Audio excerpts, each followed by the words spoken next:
Good Choice Studio and Islamic Network. نہیں کوئی ضرورت نہیں، اپنے پاس ہی رکھیں، اللہ آپ کو برکتوں سے مالا مال فرمائے۔ تو اس لیے ہمارے نبی کا آنا بھی مبارک، دنیا سے رخصت ہونا بھی مبارک، اور نبی کا ہر عمل قول فعل یہ سب کچھ مبارک۔ اب میں نے اور آپ نے یہ دیکھنا ہے کہ نبی علیہ السلام جب تشریف لائے، حدیث کیا کہتی ہے؟ حضرت آمینہ رضی اللہ تعالیٰ عنہ فرماتی ہیں، اس کا ایکو کم کر دیں، ایکو تلاوت اور نعت کے لیے اچھا ہوتا ہے، بیان کے لیے اس کو کم ہی ہونا چاہیے تاکہ لوگوں کو بات سمجھ آئے۔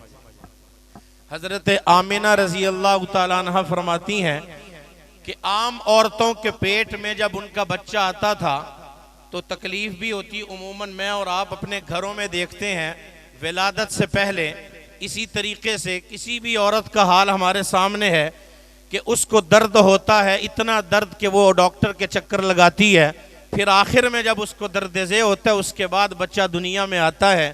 لیکن قربان جائے جب کملی والا دنیا میں آیا، دنیا میں تو دور، جب ماں کے پیٹ میں تشریف فرماتے فرمایا مجھے کسی دن کسی سیکنڈ کبھی وہ درد محسوس نہیں ہوا جو حاملہ عورتوں کو محسوس ہوتا ہے۔ اور پھر فرمایا کہ رسول اللہ صلی اللہ علیہ وسلم جب دنیا میں آنے لگے تو عورت کو عموماً ولادت سے پہلے درد زے ہوتا ہے، نبی کے قربان جائے ماں کو دنیا میں آنے کے بعد تو کیا آنے سے پہلے بھی تکلیف نہیں دی۔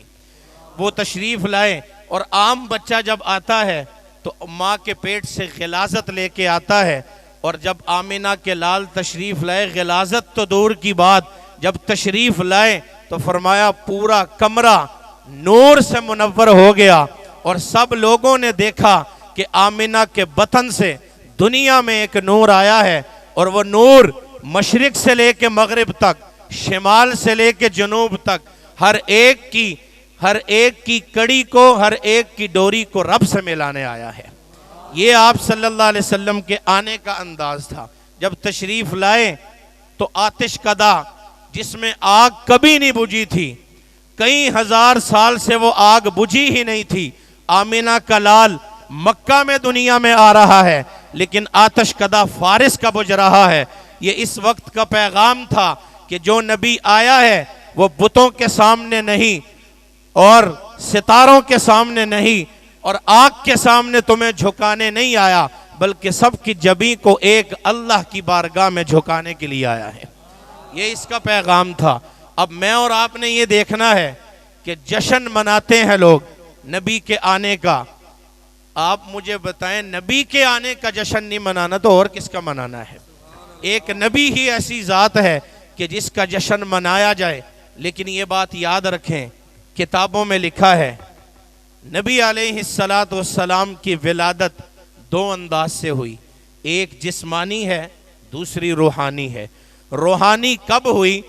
جب آپ صلی اللہ علیہ وسلم نے اعلان فرمایا نبوت کا، تو حضرت ابو ہریرہ رضی اللہ تعالیٰ عنہ نے عرض کیا، یا رسول اللہ صلی اللہ علیہ وسلم آپ کب نبی بنے؟ آپ کو نبوت کب ملی؟ فرمایا ابو ہریرہ ابھی آدم کا خمیر تیار ہی نہیں ہوا تھا، رب نے مجھے نبوت دے دی تھی۔ اسی لیے ایک بات کا حدیث سے، قرآن سے حوالہ میرے پاس موجود ہے، اگر میں اس کا حوالہ دیتا جاؤں پڑھتا جاؤں تو اتنا وقت نہیں ہے۔ اس لیے ابو ہریرہ رضی اللہ تعالیٰ عنہ کو ارشاد فرمایا کہ ابھی بین الطین والماء، آدم علیہ السلام پانی اور مٹی کے درمیان میں تھے، بنے نہیں تھے، اللہ نے مجھے نبوت عطا کر دی تھی۔ لیکن میں نے نبوت کا اعلان کب کیا؟ جب سارے انبیاء آ چکے، میرے بعد کسی نبی نے نہیں آنا تھا۔ اسی وجہ سے رسول اللہ صلی اللہ علیہ وسلم نبوت ملنے میں تو پہلے ہیں، لیکن نبوت کے اعلان کرنے میں سب سے آخر میں تشریف لائے۔ 40 سال کی عمر میں حضور صلی اللہ علیہ وسلم نے اعلان نبوت فرمایا۔ اور یہ بات یاد رکھیں، جشن منانا آسان ہے، نبی کی زندگی کو اپنی زندگی میں لانا یہ سب سے مشکل ہے۔ اسی وجہ سے آپ نے دیکھا ہوگا جشن کے نام پر ہونا یہ چاہیے تھا، اس طرح کی محفلیں منعقد ہوتی، تلاوت ہوتی، نعت ہوتی، نبی کی سیرت بیان ہوتی، لیکن ہر سال ایک نئی ایسی بدعت کھڑی ہو جاتی ہے کہ عرش بھی کامتا ہے اور نبی کو روز رسول میں تکلیف بھی ہوتی ہے۔ وہ کون سی ہے؟ خالی لچھے دار تقریریں کرنا اور سبحان اللہ وصول کرنا یہ اصل نہیں ہے۔ لوگوں کی آنکھیں کھولنا اور لوگوں کو بتانا صحیح کیا ہے غلط کیا ہے، یہ اس منبر کا تقاضا ہے۔ میرے سے آپ راضی ہو نہ ہو، میں نے اللہ اور اس کے رسول کو راضی کرنا ہے، اس لیے میں آپ کے سامنے وہ تقریر کروں گا کہ جو صحیح ہے، سارے صحیح کرتے ہیں، لیکن غلط پہلو جو ہو رہا ہے اس کو بیان نہیں کرتے۔ اگر کوئی بیان کر دے، سب سے پہلے مجمع کیا کہتا ہے؟ اے وہابی نبی دے یہ ولادت تا منکر ہے۔ میں نے آپ کے سامنے نبی کی ولادت کا کیسا تذکرہ کیا اور نبی علیہ السلام کا حسن مبارک کیسا تھا۔ فرمایا واسع الجبین، حضور صلی اللہ علیہ وسلم کا ماتھا چوڑا، خوبصورتی کی علامت، سرداری کی علامت۔ جب نبی تشریف لائے اور اتنے حسین و جمیل، ام معبد رضی اللہ تعالیٰ عنہ فرماتی ہیں کہ ہجرت کرتے ہوئے نبی علیہ السلام ایک مرتبہ میری بستی سے میرے قبیلے تشریف لائے تھے، میں نے بکری سے ان کو دودھ پلایا تھا، اور وہ بکری جس کے تھن بھی خالی تھے لیکن قربان جائے، میں نے دیکھا حضور کے ہاتھ مبارک تھن کے قریب ہوئے، دودھ کا سیلاب روانہ ہو گیا وہاں سے۔ اور پھر فرمایا جب ان کے شوہر ام معبد کے شوہر ابو معبد جب تشریف لائے، فرمایا اس بکری کو کیا ہوا؟ یہ تو لاغر تھی، کمزور تھی، کون آیا تھا؟ کس کا گزر ہوا تھا؟ کس نے اس سے دودھ کو دویا تھا اور پیا تھا؟ فرمایا میں کیا بتاؤں، اس سے پہلے میں نے اس کو کبھی دیکھا تو نہیں تھا، لیکن آنکھ میں ایسا رچ بس گیا ہے کہ قیامت کی صبح تک دوبارہ اتنا حسین و جمیل میں نہیں دیکھوں گی۔ کون تھا؟ یتلألأ وجہہ تلألؤ القمر لیلۃ البدر۔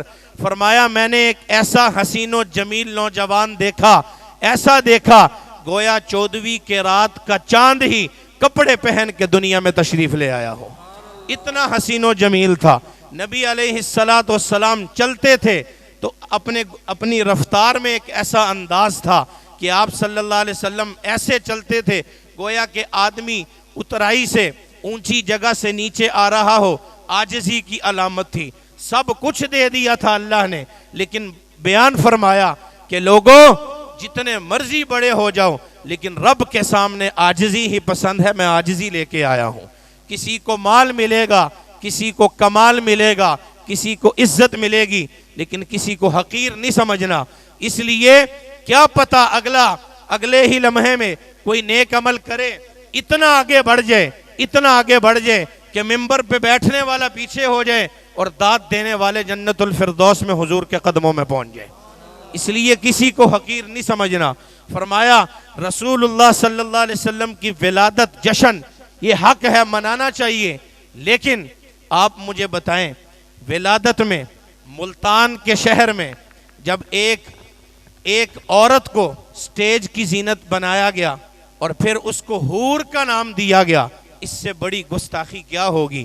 جو نبی عورتوں کو اتنی عزت دینے آیا ہے کہ تمہارے چہرے کی زیارت تو تمہارے چہرے کو غیر محرم بھی نہ دیکھ سکے، تم پردے میں رہو، اسی نبی کے جشن کے نام پر ایک غیر محرم کو دیکھنے والے کون؟ اس کے بہن بھائی نہیں تھے، کوئی نہیں تھا، سارے غیر محرم دیکھنے والے۔ اب بتائیں اس سے اللہ راضی ہوتے ہیں کہ ناراض ہوتے ہیں؟ اس سے تو ناراض ہوتے ہیں۔ اسی طریقے سے بھاٹی شالمی کے قریب، یہ ہمارے پاس علاقہ ہے، اور آپ میں سے اکثر لوگوں نے دیکھا ہوگا اگر اس کے گرد و نواح میں رہتے ہیں، 12 بجے تک تو نعتیں چلیں، خوب اچھا کام ہے، نعتیں لگائیں، نعتیں پڑھیں، تلاوت کریں، حضور کی سیرت کو بیان کریں۔ ایک ایک باب ایسا ہے، اور قربان جائیں صحابہ کے، صحابہ اصل عاشق تھے، ایسے عاشق تھے کہ ایک ایک ادا حضور کی ہم تک پہنچائی۔ آپ مجھے بتائیں کوئی کسی کا رونا، کوئی کسی کا ہنسنا بھی نوٹ کرتا ہے؟ قربان جائیں صحابہ نے دیکھا نبی کس وقت کتنا مسکرائے، کتنے